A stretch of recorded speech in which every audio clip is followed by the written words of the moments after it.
Well, one summer, I got stuck on a Greyhound bus and sent up to the ranch up in Shasta County, and with my family's ranch in Shasta County.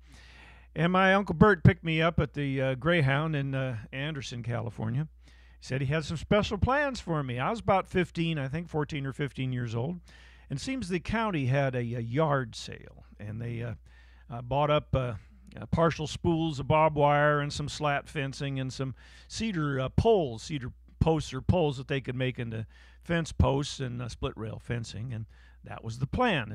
We were going to be doing some fencing all summer, going to repair fencing all over the ranch, and that's what we did. The hardest, of course, was the barbed wire. That should be the easiest, I think, but it was the hardest because you get cut up pretty good, and so it's a little painful. Anyway, that inspired this poem, and that's about all it really has to do with the poem. In this poem, I used the term Glidden, by the way. And Glidden refers to Joseph Glidden. He invented barbed wire in the 1870s. He held all the early patents, and so he probably made the most money. And in fact, it was a generic term up at the ranch. We would call it Glidden. Go get a spool of Glidden and bring it over here. So here you go. Name of the poem's Barbed Wire. Pretty inspirational title, don't you think? And here you go. Well, I should have named my pony Bobwire, but I didn't. It's really sassafras, and there's a story goes along with that. You don't even have to ask. I'm going to tell it to you anyhow, and then you all can go and share it with some other perfect strangers you don't know.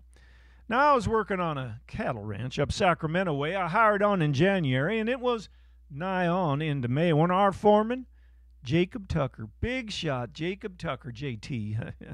Well, he caught me stealing a few winks, and right off he concluded it was from too many drinks.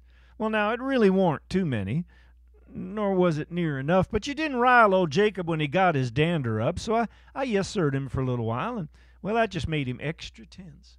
Before I knew it, I was riding a fence. So I grabbed a couple spools of Glidden, a crowbar, and some gloves or hammer, a few staples, a stretcher, some grub, and I headed out with sassafras to hunt for broken line. And I hoped it wasn't just a big waste of my time.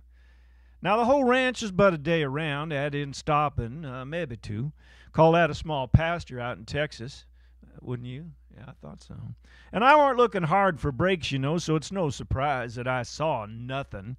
But then sassafras, my horse, well, he started in a sniffing and a snuffing, and he drifted over towards the fence like he had spotted something.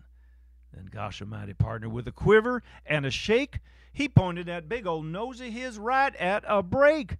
Now, I'm thinking a coinkydink is what this is all about, so I fixed the brake, and, well, then we headed out. But nary 10 minutes later, he did it all again. So I did my work, but then I started in and wondering if this here sassafras was some kind of a wonder horse. But proof is in the pudding, so it's said, so I decided to give sassafras his head.